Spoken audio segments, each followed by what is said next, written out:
Hey love bugs, and welcome back to my channel. I hope y'all are having a beautiful day. It's a little nasty outside, but I'm pretending this sun's shining anyway because I'm feeling good. I've been in a really good mood the last few days. Like, my vibes have just been like leaps and bounds above what they have been over like the last few months. So I'm basking in it. Nothing's going to take my joy. Today, I am here to talk to you guys about this thing right here, my hair. Because your girl has really fallen off in 2022.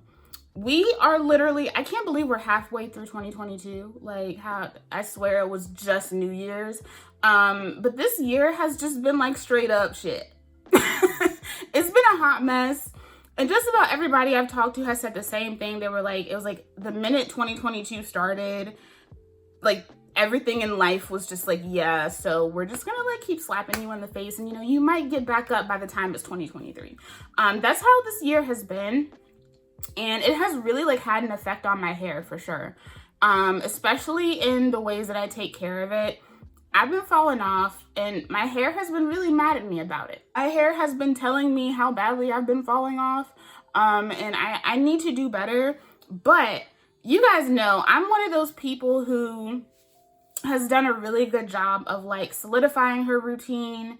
And even though, yes, I have a routine solidified and I really do have like my hair care down, I do like to talk to you guys about when I have setbacks and when things just aren't as perfect as I think people sometimes think that they are. So today I'm going to be talking to you about 5 things that I have done in 2022 to screw up my hair. So if you are interested in hearing all of the ways that your girl has fallen off in 2022, just keep on watching. First things first, I don't know when the last time was that I got a trim. I feel like the last like 5 videos that I filmed, I've been like, y'all, I need to go get my hair cut. Outside of the fact that like my shape has just completely grown out, like my bangs are not bangs anymore. And I knew this at the beginning of the year when I flat ironed my hair, because like they were not bangs. Like my bangs were like past my titties. Those aren't bangs. So I had like been planning on letting my hair grow out anyway, but I was still intending on getting trims. And I was supposed to get a trim at the top of the year. Now I had several reasons for not going. Mostly because it was like my dad and my brother were like ping-ponging COVID around the house. It was like every week someone else in the house was sick, and I just couldn't justify making an appointment, because you know we ain't trying to get people cooties and stuff. So I kept my black ass home. I was started off trying to be responsible, and then eventually, like, I just got really depressed and I didn't want to see people. I just didn't want to see human beings. Like, I just wasn't interested in it. But 2 things tend to happen with my hair when I do not get trims. One of those is the tangles. The tangles have been absolutely 100% ridiculous, off the wall. And then 2, the ends of my hair will kind of like start to like lose their curl. You can kind of see like this one right here. She doing whatever. I have a couple in the back that are just like, eh. Especially this one section of hair that I have. I don't know why, but it always like, it grows out from my crown, but for some reason it will hang like all the way down past the rest of my hair. Whenever that piece starts to like look like that and it just looks like some ragged like rat tail kind of situation, I know it's time. I've known it's time for a while and I still haven't gone and gotten my hair trimmed. So yeah, I have a bunch of oral surgery that I'm about to have done again. So once that's done, I'm going to go get my hair trimmed, because I figured I might as well get my hair trimmed after I've like been laid out on pain meds and probably haven't been taking good care of my hair because I've been laid out on pain meds. So yeah, get your trims, get your cuts. Like, not only do they help with like maintaining the shape of your hair, especially if you're a wash and go girl like me. Like, I love my wash and goes, and part of what really helps in the styling process is that shape, not having to over manipulate your hair to get a certain shape. So having that shape really does help, but also just having like those nice clean ends, cutting off anything that just ain't, like, she ain't kosher. You know, I don't think, even still with me being overdue, I don't think that I'm going to need that much cut off, but I don't know. Your girl has not been kind to her hair. So yeah, that's number one. I have not been keeping up with my trims like I was in 2021, and I got to get back on it. There was a period of time where I just like didn't touch my hair. And I feel like I need to be clear, because we have this saying in the natural hair community, you know, if you want your hair to grow, don't touch it. Stop touching your hair all the time, blah, blah, blah, blah. And it's like, okay, yeah, but also like that doesn't mean just like don't do anything to your hair. And I was like not doing anything to my hair. You guys know I typically style my hair twice a week. That's just what I prefer, more so for my scalp than anything else. I don't always style twice a week in the colder months, but when it's hot outside and my scalp gets really itchy, like I have to style twice a week, or like my head is like an inferno. So it's more so for the water and the health of my scalp than it is the lasting power of my styles. But y'all, I didn't give a damn about my scalp, and I damn sure didn't give a damn about my hair, because I was not touching it. I would style my hair, and then I wouldn't even like fluff it out so I could wear it out. I would just style my hair, dry it, and throw it in my bonnet or put it in a bun, and I would just like let it just set and like not be cute. Like it would get tangled. I've had some matting in certain places from just letting my hair just do whatever it wants. I have really, really tight curls, and so my hair has a tendency to do that. If I wanted to go on a lock journey, that shit would probably be so easy for me. But I don't want to go on a lock journey. So I was really like making my hair care routine more difficult, because I would just let my hair go for long periods of time, which is something that I never ever do. And my hair was just looking at me like, bitch, what is this? What are you doing? Did you forget I'm here? Like, don't you know that I'm here? My poor hair was just like not, yeah, I would just throw it in the bonnet and leave it. Just leave it. Yeah, not good practice. When we say don't touch your hair, we don't mean never touch your hair. You know, obviously that's like more of like an extreme like situation, but yeah, don't do that. Yeah, don't style your hair every week, or, you know, do something to it. Don't be like Depression Brie. Leaving my deep conditioner in way too long. This is something that I never do. And I know people still swear by doing this, even though it's something that I definitely don't believe in. People get so up in arms, but it's like, at the same time, if I know something could damage your hair, I'm not going to tell you to do it. So people can get pissy if they want to. I don't really care. I'm not going to tell you to do something that I know can like harm your hair. It definitely harmed mine. I was going like long periods in between like cleansing, like doing like shampoo, deep conditioner, all that stuff. And when I would deep condition, I would just like not even intentionally leave it in, but I would like fall asleep while I had my deep conditioner in, because you guys know I use like my cap. So I'm not like sitting under the dryer anymore to deep condition. I would fall asleep with my deep conditioner in, and I would wake up and I would still not want to like rinse it out. Like, I was just so damn lazy. Does that even sound like me? No, it does not sound like me. I never do that. I would do that like on the rare occasion that like I was doing my hair and I had a flare up, and you know, it was something that I did so like not frequently that it didn't matter if I did it. You know, it was like one time wasn't going to like make my hair fall out, but I kept doing it. It was like I was just turned off. I was just 100% turned off, and I did not give a damn. The last time I did it was what made my ass wake up and stop doing it. I can't remember what it was that I used, but my hair was so angry. When I finally rinsed that shit out, y'all, my hair was just limp. It was lifeless. it took about 3 weeks to get it to act right again. Like, my hair was just sick of me. It was sick of me. I know that people still advise doing that. And, you know, at the end of the day, it's like, if it's not ruining your hair, then, I mean, you do what you do. But I'm also, like I said, not going to tell you to do anything that I know could harm your hair. And also, like, my scalp was screaming. Like, like, on top of, like, it not being great for your hair, and also being pointless because it doesn't add any extra benefit. It doesn't.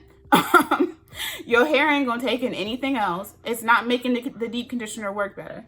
But on top of that, like, it was making my scalp itch, and it was causing issues because you shouldn't have your scalp wet and insulated like that. Like, that's just not good. Like, it's just not good for your, like, natural biome. It's not good. So yeah, your girl learned the hard way. I had to deal with the consequences of that, and I'm still kind of dealing with the consequences of those decisions. The next mistake that I made was knowing that I didn't want to do my hair and continuing to style my hair like I usually do. Now listen, wash and goes are low maintenance for me. Wash and goes have never, like, been an issue for my hair. It's the way in which my hair has stayed the healthiest. But I think I definitely would have benefited from just taking one day and blowing my hair out and just keeping it in braids. Like, instead of walking around with a wash and go in a matted bun or leaving it in my bonnet for however long, I actually could have benefited from just styling my hair in something that would have been suitable for not having to touch my hair for long periods of time. So next time, like, if I ever have this happen again, I would probably just blow my hair out, put it into braids, and wear it like that. It would just be minimal upkeep, you know, and I wouldn't have to do anything to it at least like once every 2 weeks, you know. Sometimes when you can't take care of your hair, or you're struggling with getting to take care of your hair, sometimes it's better to just know what style is going to be more beneficial for the fact that you're going through that. I used to be really good at making sure that I did things like this. Like, if I was having like really, really bad flare-ups all the time, I would just blow my hair out and leave it in a style that I didn't have to touch every single day. So that is one thing that I really wasn't mindful of. And that's something that I really like suggest to you guys. Like, when you're going through hard times, or your life is just really, really, really crazy, I highly suggest picking something that's going to be protective, something that you can leave in and not have to stress over for a certain amount of days, so that you don't feel like you're just letting your hair go, and your hair is not going to hate you once you finally get back. And then last but not least, this is not a super long video. It doesn't need to be. Last but not least is my diet. My diet has been shit. My body has been freaking out, and that has already affected my hair. But on top of it, my diet has been crap. And I can just tell, like, my hair just does not feel as strong. It does not feel as happy. I stopped taking my vitamins for a while. I wasn't eating, you know, my good old, you know, fish and omega-3s and all my favorite veggies and stuff like that. And some things I have stopped eating because it's been difficult to eat, like, going in between having these, like, oral surgeries and stuff. So, like, a lot of, like, fresh vegetables have been really difficult to eat. But I haven't really even, like, tried to think of other ways to, like, supplement that, you know? At one point, I just wasn't really eating much at all, which is really, really bad. And I tell you guys this all the time. Like, I have a tendency to fall into this pit of not eating. And it's more so because for a good, like, 3 years, I had a lot of issues with being able to eat. It was painful. And a lot of times I would just not eat because I knew that it would hurt later. But then it would hurt because I didn't eat. And eventually it just got really, really easy to forget to eat or just to choose not to eat. So it's really easy still for me to fall into like that pit of just like not eating. I've done a lot better with it over like the last couple of years, but whenever I'm just like in a really bad place or like my life is really crazy, like I have to literally set a timer in my phone to remind myself to get up and eat something. So like when I'm doing really bad, you know, just the fact that I ate something is like good. But my diet has definitely been off, and it has definitely affected my hair. Like, is my hair growing? Yes. Does it feel as strong and healthy as it could? No. My hair has felt better. And these are things that like are important to me. And I guess more so because I'm pretty in tune with my body. I've had to be with dealing with endometriosis and things like that. I can just tell when my hair feels different, and it doesn't feel like, it hasn't felt like my hair in a while. So I've started back on my vitamins, and I've been doing better with like eating my usual diet of things that are more wholesome. And that's really important too, because like being in physical therapy, like you need to make sure that you're eating well, and eating things that are going to help you with that. And now that I'm healthier and like actually in a place where I can like go out and work out and be physical, like I can't not eat, you know? But I don't want my hair to take not just an external beating, but also an internal beating. Like that's just like, it's like double whammy, y'all. Like I've hit my hair pretty bad on both fronts.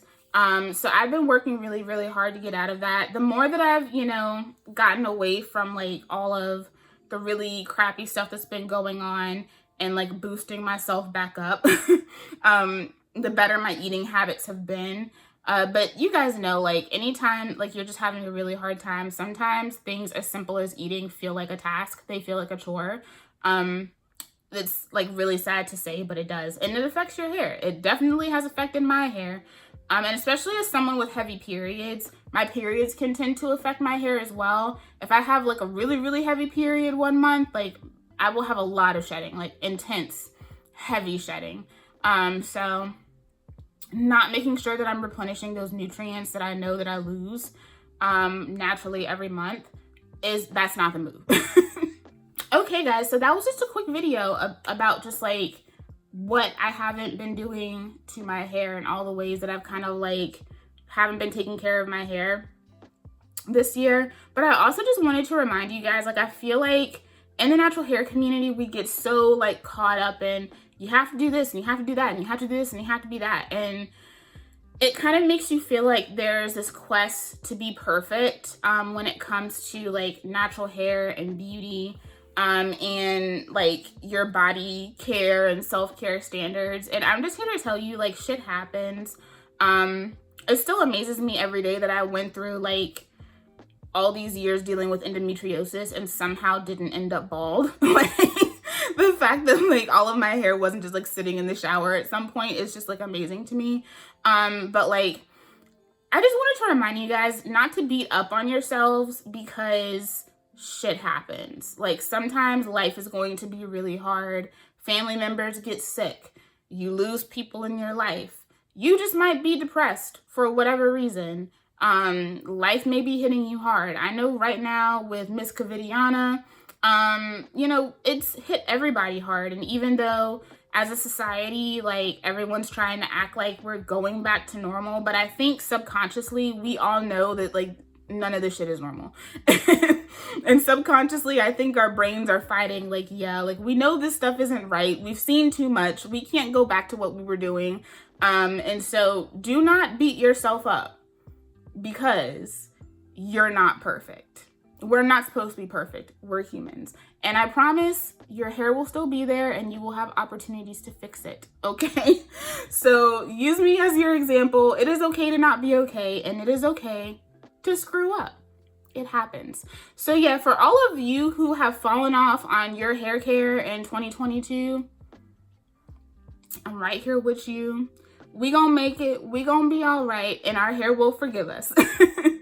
So yeah, I hope you guys enjoyed this video. You guys let me know, what are like some things that maybe you have fallen off with, like with your hair routine. It doesn't even have to be hair, just your health care or just generally in life. Let's discuss down below because I know we're all low-key kind of going through it. So let's chill. I love you guys, and I will see you in the next video. Bye.